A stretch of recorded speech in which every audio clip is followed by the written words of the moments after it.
Tired of long waits and rushed care at the ER and urgent care clinic?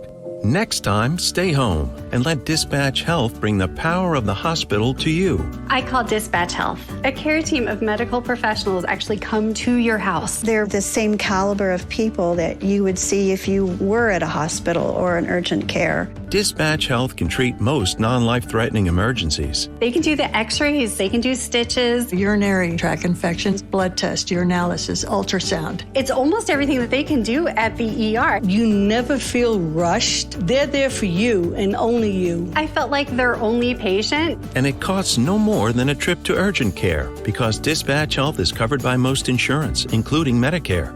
See if we serve your home at dispatchhealth.com. Dispatch Health really went above and beyond. It's wonderful to have care come to your home. House calls are back, and they're better than ever. Learn more at dispatchhealth.com.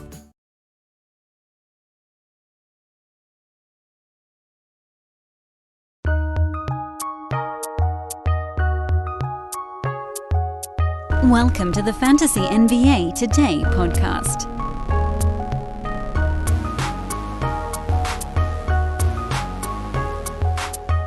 It's the most wonderful... No, it's not. But it's pretty damn fun anyway. Industry Pro Mock Time. Industry Pro Mock Time. It is in full effect. Many of you know, because I've been doing this now for... 4 years? Question mark? I'm Ron Burgundy? I don't remember exactly when we started this thing, but it's at least a few years old now, and it is rolling. To the uninitiated, the newer listeners. By the way, love you guys. New listeners. You guys make it all tick around here. You guys make it tick. That's why we keep fighting. Try to grow this podcast from the ground all the way up to wherever the hell we are now. Around this time of year, every season, I invite 11, sometimes 12, sometimes I sit the thing out myself, of the rest of stellar industry minds, so fantasy NBA analysts, to do a 9-cap roto slow mock. And then, and this is the most fun part, but we're not quite at that yet, I get to invite each of those guests on, or almost all of them, time constraints depending, onto the pod to talk about the results. And you guys get to enjoy at least 8, 9, 10, 11 different viewpoints on how the mock went, specific players that each of them might be targeting and why. So you're digging up little sleeper type things from all the analysts across the space. And we have to try, there's a little bit of a balancing act there to try to keep it all level in our heads, but I think we can do it. We've done it many times before, we'll do it again.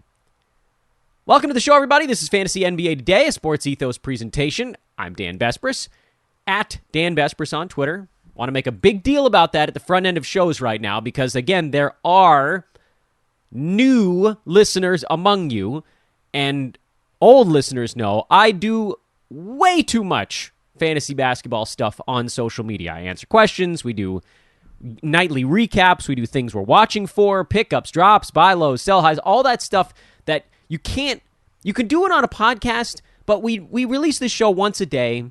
It's 30-some-odd minutes in the off-season. It's 40-some-odd minutes typically during the season. But then stuff happens in between. And for me at least, and I would assume for most of you, you want to be able to attack that stuff immediately. Don't wait all the way until the next pod. So that's a combo effort. So please do follow me on social at Dan Bespris. Again, you can also just search Dan from Hoopball. It still comes up from the old site name. And I will see you / talk to you over there. I have other things I want to tell you all about, but we'll save some of that for the middle of the show.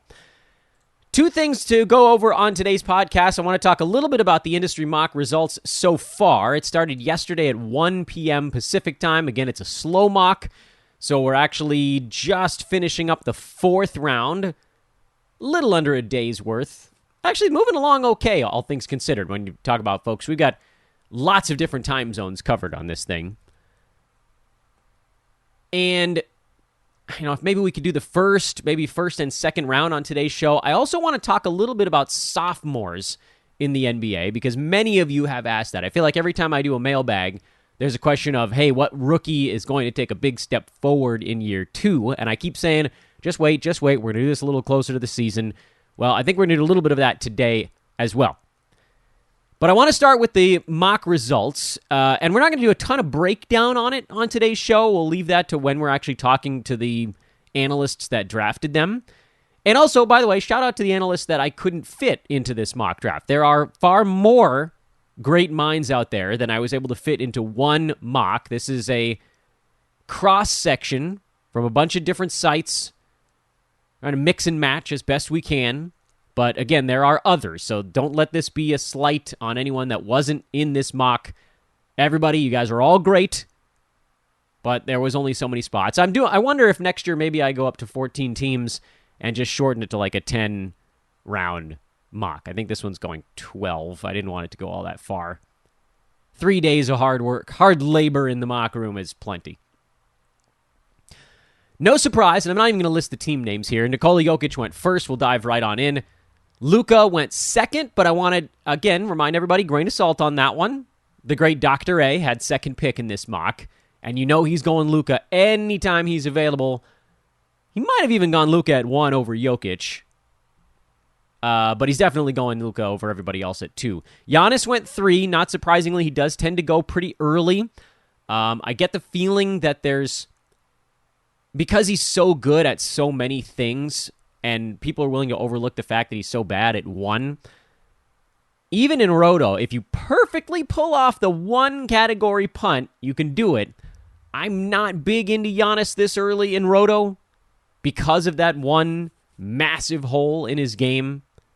It's so hard to take a 1 point in a Roto league and still win it. It's doable. It's not impossible. I've certainly done it with punt points teams before, but it's hard when you sort of jam yourself into that spot early. And then for whatever reason, Giannis also gets a reputation of having played in every game all season long. He's pretty much sitting on 68 games a year lately, missing about a dozen, give or take. Give or take. I know that's 14, but you know what I mean. Kevin Durant went 4th. I'm all about that one. Tyrese Halliburton went 5th in this mock draft, and Twitter was in an uproar over that one. Again, I'm not going to list the team names here, but I am very excited to talk to the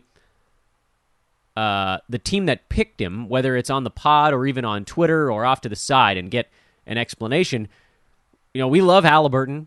Talked about that before in the show. He was one of the biggest sports ethos guys this last season, when he was just an unreal value. This year, it's tough because he's going in the second round. There are analysts that have him mid-first, as you can see right here.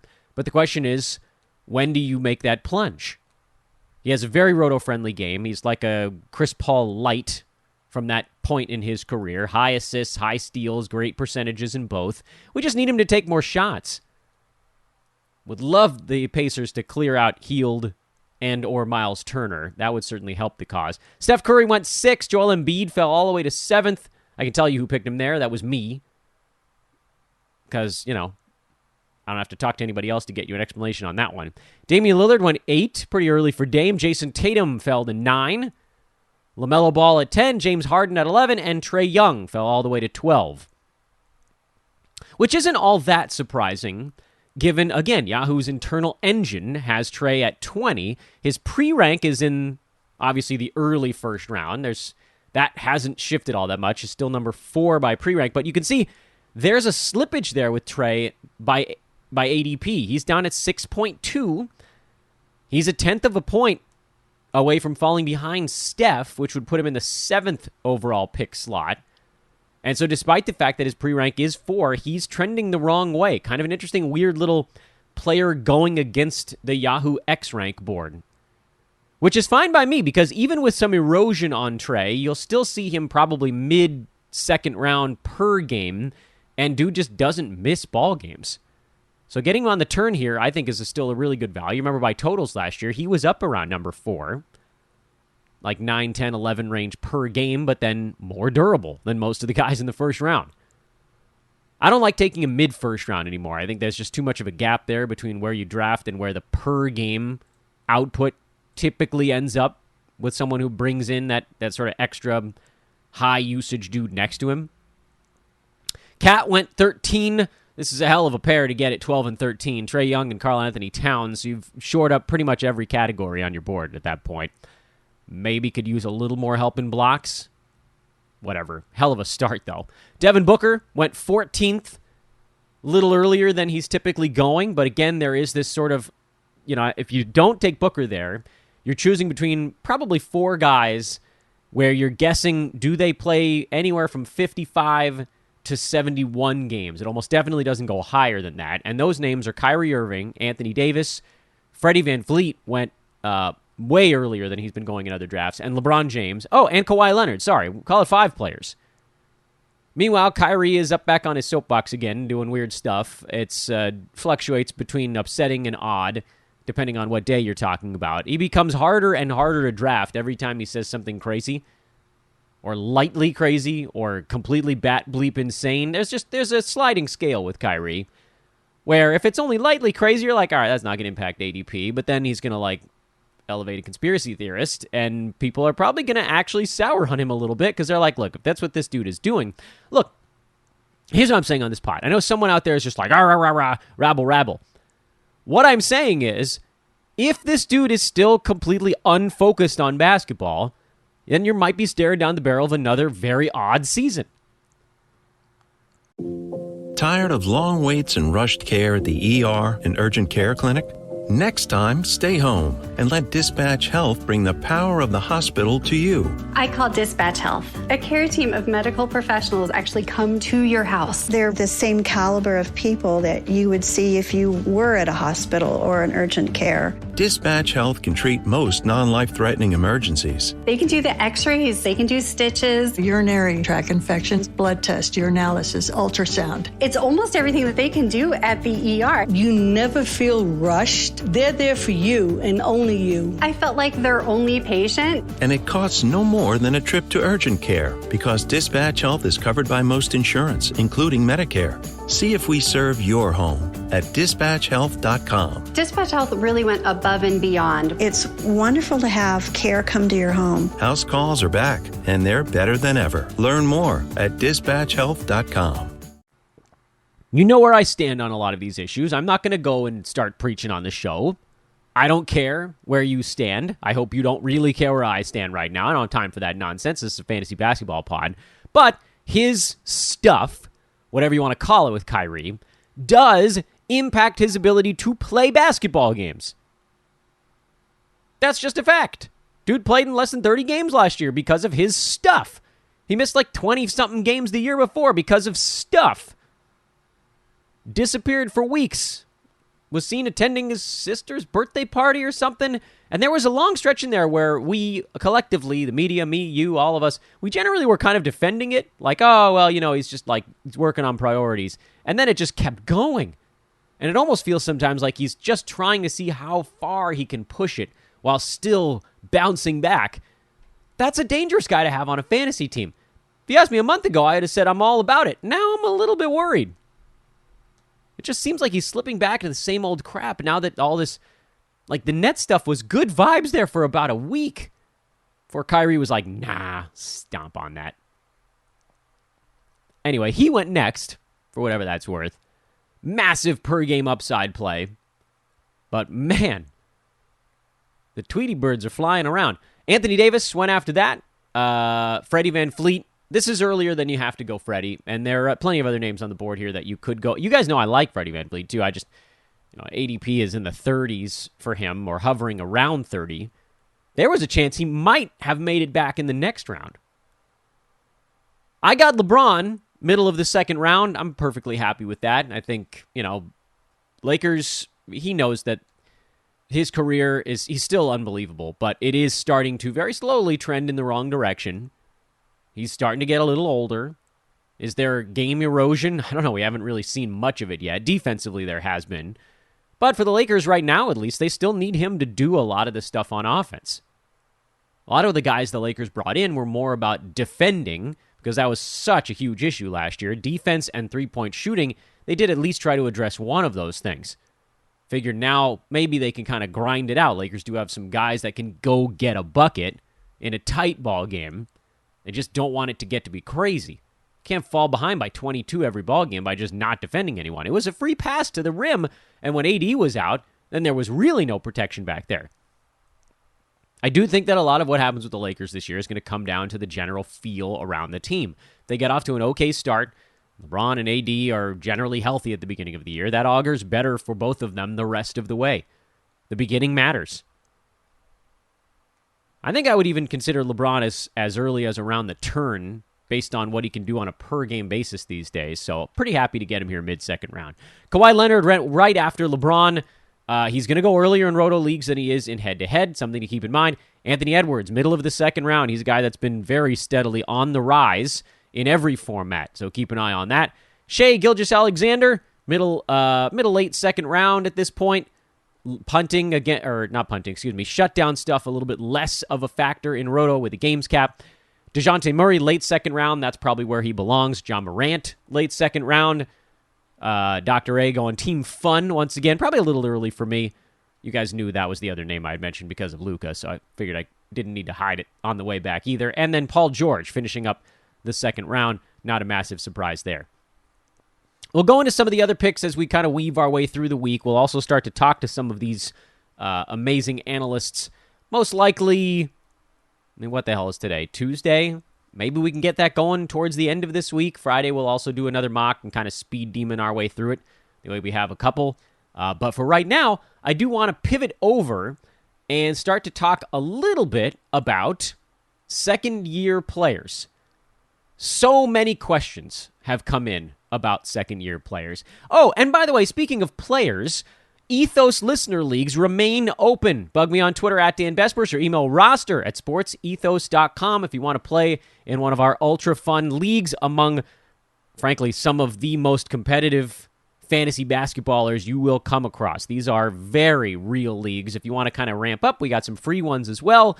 All of that can be yours if the price is right, if you reach out on Twitter or by email. All right, so there were a lot of really good rookies last year. It was special from a fantasy standpoint because not all of them were complete disasters. Scotty Barnes was a fantasy win. Cade Cunningham was kind of a fantasy break-even. He missed some games early. He was like around 90 on a per-game basis. I was honestly surprised he wasn't getting drafted earlier, and it's because he was dinged up to start the year. There were stretches where Chris Duarte was useful. There were brief stretches where Josh Giddy was useful. Jalen Green was pretty good at the end of the year. We saw Bones Highland pretty good for about 2 weeks towards the end of the season. Herb Jones was great defensively out in New Orleans. Davion Mitchell finished the year strong. Evan Mobley was awesome. Alperen Şengün was the guy we were wanting to bust out all season long. Although, remember, I did tell you guys, don't stash someone the whole year. And Franz Wagner, I want to leave out Wagner, he also had a really nice season, and then he's looked even better in the offseason. So quickly, in something of a lightning round effort, we'll spend about 90 seconds on each of those names I just mentioned and what we can expect from them going forward. I did not organize them in any particular order. I think alphabetically was the way I ended up sorting it, just because these are not in order of ranking. So, don't feel like I'm doing one guy over another. Scotty Barnes last year finished at number 66 on a per-game basis, played in 74 out of 82 ball games, so very good. That's a check plus in the durability column. Averaged 15 points, 7.5 rebounds, 3.5 assists, a little over a steal, 0.7 blocks. Good field goal percent, not great free throw, and did not shoot the three ball almost at all, just 0.8 of those per ball game. He is going pretty early in drafts this year with an ADP of 48. Actually grades out to, I think, the 47th player, if you just listed it numerically, but, ADP and actual slot don't always match up. And in my estimation, that's a pretty damn fair spot to take a look at Scotty Barnes. He likely does take a small step forward in whatever capacity that might be. My hope, the easiest thing for him, would be to fix the free throws. If you're taking 3 a game at 73.5%, raise that up near league average, close to it, get it to 77, 78. That's an easy way to move up around a round and a half, and that puts him basically at his ADP. Any additional growth, if there is any, would push him just beyond that. Question, of course, in Toronto is, where does anything else come from? Is he someone that can push Siakam, Van Vliet, Gary Trent, OG Anunoby? Can he push them out of the way to get additional shots? And I think the answer is meh on that one. They're just a lot of mouths to feed, and the Raptors do a pretty good job of sharing things, where Siakam was typically the guy that got a few extra shots. He was up around 17.5, 18 shots per ball game. If that comes down at all, then maybe you see Barnes collect a little bit. But a small step forward in most things for him, not minutes. That was about as high as they get anyway. And free throw percent gives him an opportunity to grow by a couple of rounds, and that's about where he's getting drafted. If he's durable beyond that mark, meaning plays basically in 74 games again or above, he beats it, because by totals last year, Barnes was number 45. So put him around 50 per game, give him durability. You're talking about a guy who ends up in the 30s. I don't mind where he's getting drafted. I would consider him there. He's not my favorite pick at that spot, but that's also kind of a weird area of the draft. Late 4th, early 5th, not my favorite. Go ahead. Cade Cunningham is getting drafted way early right now. He has a terrific fantasy profile. He's not your typical shooting guard because he gets more assists and steals and blocks than your average, what you'd call the traditional or standardized shooting guard stat set, which is more points and threes and free throw percent. And he does okay in those things. Free throw was good last year. Turnovers were way high. But Detroit also did add additional ball handlers, so it's not like it's just going to be the Cade Cunningham show. And even if there is a bump up in usage, it can't be that much to cover up some of the things that didn't go great in his rookie year. Will he get better? Almost definitely. Will he go from number 90 to number basically 30? His ADP is 35, but his pre-rank is earlier than that right now. Pre-rank is 32, putting him towards the end of the 3rd round. That's a big jump. That's a huge jump on a team that, frankly, probably ends up tanking a little bit again. They tanked last year and they didn't get the super high pick. They got some really nice young players out of the ordeal, but there's an opportunity here for a franchise-altering player coming up in this draft. I've got to think Detroit has one more year of kind of laying an egg before they try to put it together. And that could cost Cade a handful of games. So last year only played in 64, meaning that by totals he was actually worse than number 90. Points likely goes up.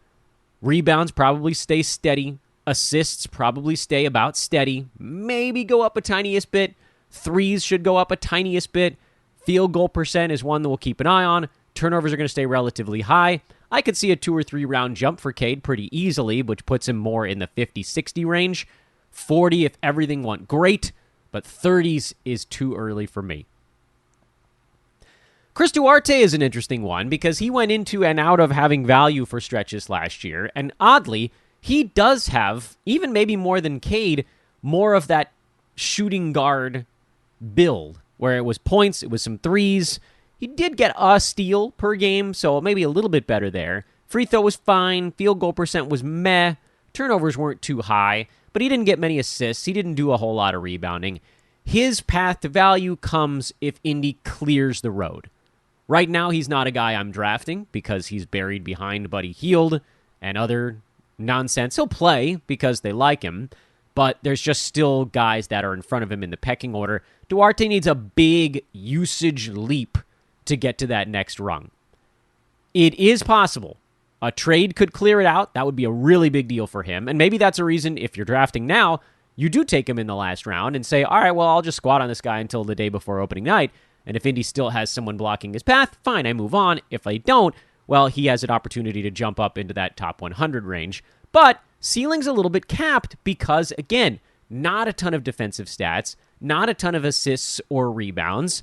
And so now you're looking at a guy whose only real advantages might be steals, if they improve a little bit more, and scoring. If the usage takes a big leap forward, scoring would get it done. Threes a little bit. I just see better paths. But again, if the road clears out, now you're talking about something a little more interesting. Josh Giddy is the next name on the list. He was number 162 last year, got shut down for a team that's likely going to tank again. And Giddy, for whatever reason, came out real hot in fantasy drafts thanks to the Yahoo X-Rank board. His ADP is still 55. His pre-rank is still 54. He has that fun fantasy stat set where he can score, he can pass, he can rebound, he can get some steals from the guard spot. Not overwhelming there, but I think that'll improve. But both percentages are bad. Turnovers are going to be high. You need a big jump forward for him. To go from 160 to 50? No way. I'll pass. Is there a point at which I would consider Josh Giddy? Yeah. More like 8th round. Because now you're like, all right, well, I guess if things break right, this could work itself out. Because, yeah, I mean, he probably does get a little better in everything. And we saw some stretches, some flashes pre-shutdown where he started to look pretty good. But top 50 for an entire season, that's a very different beast. And so likely he's not going to fall far enough for me to be taking a look at him. Jalen Green, as we move towards Houston, overall on the year, didn't have a fantastic season. He was number 195, but post-All-Star break, he was inside the top 90. He put up pretty big numbers, actually, over that stretch. 21.5 points, 3 threes a game. Actually shot the ball pretty well from the field. He was at 47 and change %. But he is and we talked about some of these guys having kind of near shooting guard stat sets. Jalen Green has the shooting guard stat set. 21.5 points, 3 threes, but this was in 34 minutes a game over 28 ball games. 3.5 rebounds, 3 assists, 0.7 steals, 0.4 blocks, and his free throw percent was weirdly low, although I have to figure field goal probably comes down and free throw probably comes up, so call that a counterbalance. But very little in rebounds, assists, steals, and blocks. So there is a love for this dude that I sort of understand because he is going to score a bunch on a young Houston team that's going to be a little bit more fun this year. But even if he's putting up 21, 23 points per game, there is a lack in the other categories that really caps his overall value, ability to get there at least. Before we move on to the last few names on this second-year list, I want to remind you guys that the Brewski 150 can be yours 8 days from now by getting an Ethos 360 subscription over at sportsethos.com. Check it out immediately. That's the way to get it before anybody else does. Ethos 360. That's the name of the subscription plan. It gets you the Brewski 150 access before anybody else on the planet. Also, access to our Fantasy Pass, Wager Pass, and DFS Pass, all rolled into one giant bundle. If you'd rather just get the full season fantasy stuff, the Fantasy Pass is probably your way to go. That's got the B150 in it as well. Comes out 10 days later than it does in the Ethos 360. You also get all the draft guide stuff and then all of our in-season membership tools as well. You can, of course, if you'd like, just get a draft guide a la carte. That's available as well. All of this over at sportsethos.com. Please get something. Keep us afloat, people. And it's great information. You're going to love it. I promise. You will not be disappointed. Bones Highland is an interesting one. I talked about him on Josh Lloyd's pod about 3 weeks ago. He's very much a last-round flyer kind of dude. Last 2 months of the season, he played 21 minutes a game, averaged 12 points, 3 boards, 4 assists. He actually looked really damn good. That was top 140 level numbers for him. There's just so much standing in his way. The return of Jamal Murray, the return of Michael Porter Jr., still have Aaron Gordon on that team. They brought in Kentavious Caldwell-Pope to sort of block any other potential path. So Bones is going to be the scorer off the bench, but he's not going to have really any kind of leash. That's a team that now is going to mean business this year. So he's going to have to be really on his game. No mistakes kind of basketball. And that's really tough for a young player. So, yes, I do like Bones. I think if you're sitting at like pick 140, frankly, in most drafts by about pick 115, you're really into the dregs. You can take a shot on it, see what happens the first 2 or 3 games of the season. Maybe he plays his way into 23, 24, 25 minutes a night. If he does, there's a chance at top 100 value, which, again, in a lot of formats, that's not so bad. Herb Jones. I like Herb, but he's going to have to do it again with just defense because there's just so much going on in New Orleans. There's so many guys in the way. Herb was number 76 overall, just 7.5 shots per ball game, but 2.5 combined defensive stats, good percentages, low turnovers. That's going to have to be the thing he tries to replicate. Get super durable, get D stats, get percentages, and you can sort of quiet your way to a top 85, top 90 kind of season. And I'm fine with it. It's a really boring fantasy pick. I mean, I don't know what else you can say about Herb. It's going to be a boring pick because Zion coming back means whatever shots he might have grown into there are going to get swallowed up quickly. But, I mean, if you're around pick 100, 115, something like that, and you need to shore up defensive stats and you don't want to hurt your percentages, there's a guy that'll just sort of fill it in. Might even make sense in a head-to-head league if you are attacking those 4 categories, just reliably piling up defensive stats and helping percentages and not hurting you in turnovers. Everybody wants to punt turnovers in head-to-head. There's a way to win without it. I mentioned Davion Mitchell. It's crowded. It's real crowded there. They brought in more shooting guards, Malik Monk, Kevin Huerter, whatever you thought might have opened up when Tyrese Haliburton got traded and De'Aaron Fox got shut down. There's just, there ain't enough touches to get it there. 3 more names on the board. Evan Mobley. He is a very popular early draft pick this year, and for good reason. He's a damn good young basketball player. His ADP is 41. His pre-rank is relatively close to that. I think the number, what is he at, 46? And I don't see a ton of reasons why we shouldn't at least consider it. He had 15 points, 8 boards, 2.5 assists, 2.5 defensive stats as well. He's a free throw stroke away from jumping around and a half, all with almost nothing else going on. And you figure there's going to be additional growth for him in Cleveland. They also moved Lauri Markkanen, not that that was really impeding him in any way. But the Cavs also brought in Donovan Mitchell. So if you're thinking Evan Mobley can get a couple extra shots this season, I don't really know where they come from. That's a problem. We need a little bit more usage there if he's going to take a big jump forward. That's how guys take big jumps forward when they already are playing starters minutes. It has to do with the role they're holding on the team. And his role was already quite secure, so you're really just budgeting in for generalized growth. And so if you're looking at like trying to get to top 40 on the season, it's going to have to be free throws need to go from being a negative to at least a neutral, and probably you need over 2 blocks per game, because I don't know that the other stuff is really changing all that much. So I love Evan Mobley, but he's a little bit priced out for me this year, if he's really going to go late 3rd, early 4th. Alperen Şengün was someone who in the very first iteration of Yahoo's ranks was nowhere to be found. He is all the places to be found now. His ADP has jumped more than almost anybody else on the entire board. His pre-rank has jumped more than almost anyone else on the board. He's now going as early as the 60s in some spots. And you've kind of wiped out the fun. He has the ability to hit field goals, score, rebound, pass, steal, and block from the center position, which is very cool. That means that his ceiling is robust.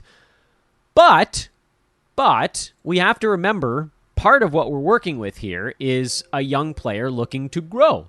And he was a guy that basically wasn't on the board until late in the season. And even then, there was this kind of... I mean, even over the final 3 months, he wasn't even inside the top 200. Over the final 2 months, final 25 games of the year, basically, he played 24 minutes, and he was number 175. Field goal percent was low. Free throw percent was low. Turnovers are going to be kind of high for a center. He doesn't really step out and hit the 3-ball yet, although we could see that change. He is a guy where we can all see the markings of this colossal fantasy potential, but there are also things that are going to hold him back. And so when he gets drafted in the 60s like that, you're doing a lot of pricing out on a guy who in starters minutes last year was really more around 90 to 100 range. That's just the honest to goodness truth. So 60s, I think, is probably more of a target for Şengün this year. As he grows, he could be someone that slides into those early rounds. Do I worry maybe we're getting a little bit too early? Are we like 1 year ahead? I feel like we've watched this play out before, and about 75% of the time, he's a guy that gets drafted. The buzz just keeps going and going and going, and he gets drafted like end of the 5th round, and then he disappoints by 2 or 3 rounds in what is actually otherwise a decent season. And then the following year, people are like, meh, I'll take him in the 7th or 8th. And that's when he completely blows up. So I feel like we might be 1 year too early on going overboard with Şengün, but he's going to have a good season. You can see the fantasy markings on him. He's going to be an absolute juggernaut at some point. And so maybe you take the shot this year that he figures it out partway through. Percentages improve as the season goes. Everything just kind of elevates at like every week, every month, he gets a little bit better. And so, a top 120 start grows into a top 50 kind of finish. And then for head-to-head, that makes a lot of sense. For Roto, it probably balances out somewhere in the middle. So his ADP is actually kind of fine right now. He was a huge value before. Now he might be just barely priced out, especially with some of the other names on the board at that juncture. But if you see any rebound back down the board with him, that's when you take a shot.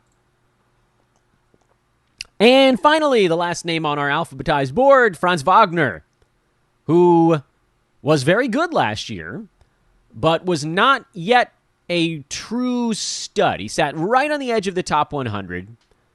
He was very durable, played in 79 of their Magic 82 ball games, even while they were tanking. So your team is bad enough that you can play your good guy and still lose. That's tanking in a nutshell, and they ended up with Paolo Banchero as a result of the successful tank. We talked about Franz on yesterday's mailbag episode, so I don't want to do a ton of repeating here. He's a guy where we really need him to take a usage step forward, and I'm a little bit bearish on how much of a usage step he gets.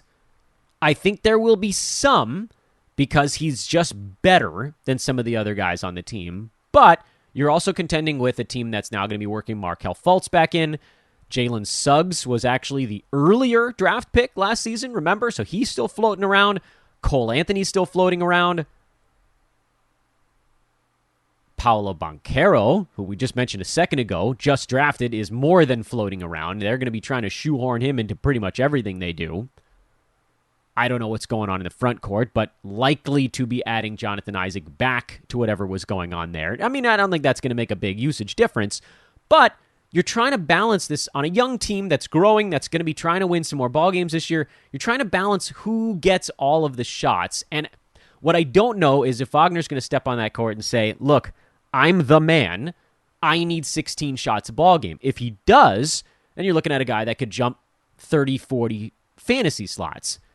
But if you're talking about a guy who's like, look, I need a little bit more.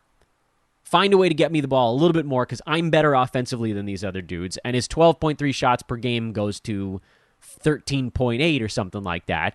And everything else generally stays about the same, just kind of slight upward trajectory. Okay, now you're talking 2 to 3 rounds of value.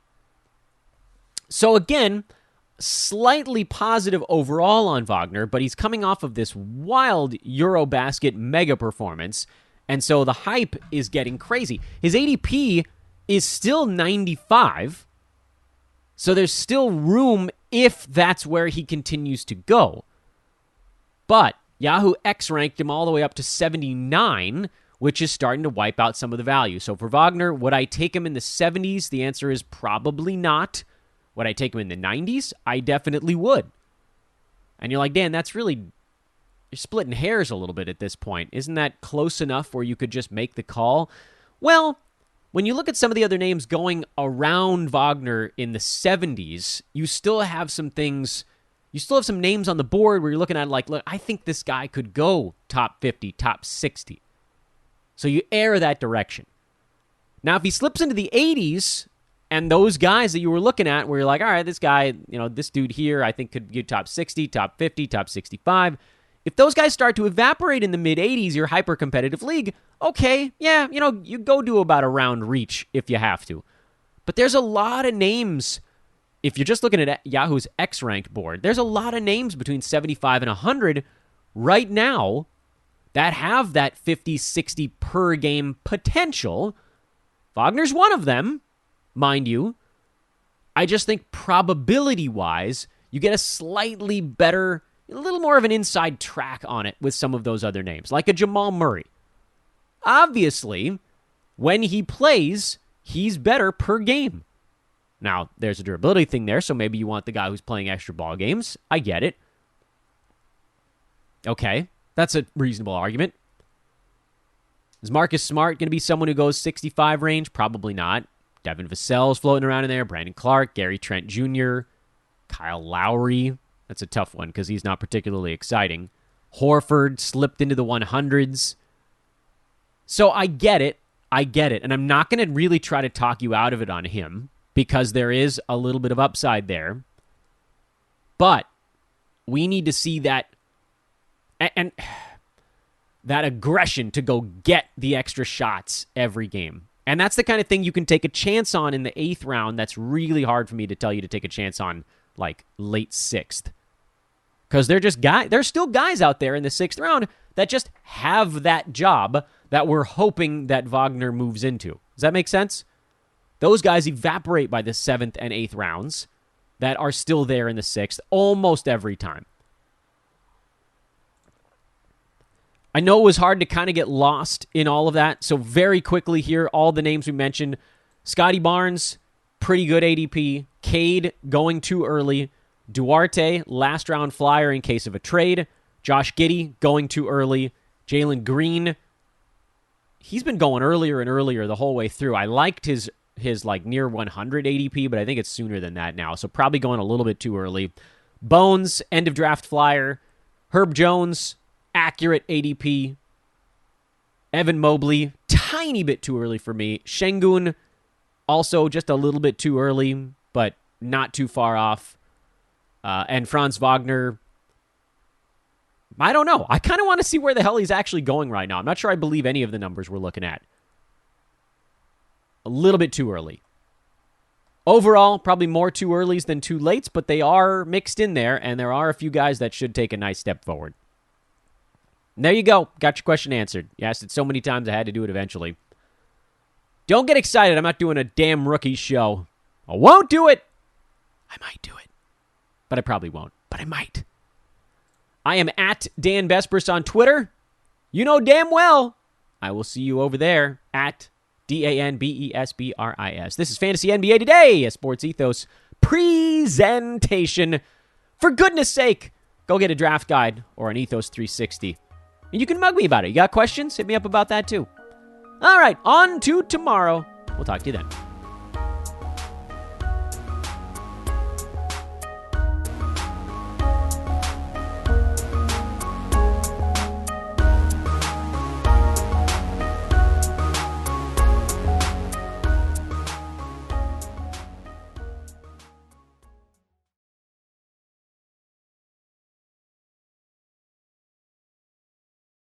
Drivers who switch and save with Progressive save over $700 on average, and those savings add up. Imagine what you could buy in the future. Hey, remember how 20 years ago I switched to Progressive? Well, now it's the future, and I used all those savings to buy this new hologram phone. Because, you know, it's the future, and everything is holograms now. So switch to Progressive and save big, because those savings can add up in the future. Progressive Casualty Insurance Company and Affiliates. National annual average insurance savings by new customers surveyed who saved with Progressive in 2020. Potential savings will vary.